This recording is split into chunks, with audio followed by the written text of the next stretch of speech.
El cartafuello de alquimia cuenta la historia de dos hermanos mellizos, Damián y Calista, que viven una vida tranquila hasta que reciben la herencia del so tío abuelo Pachu.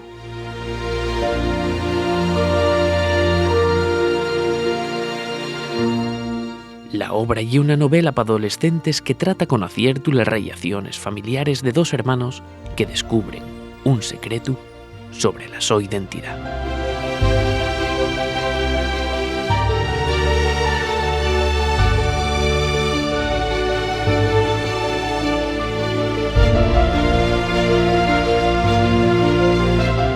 Una novela mágica y encamentada para el público infantil y juvenil.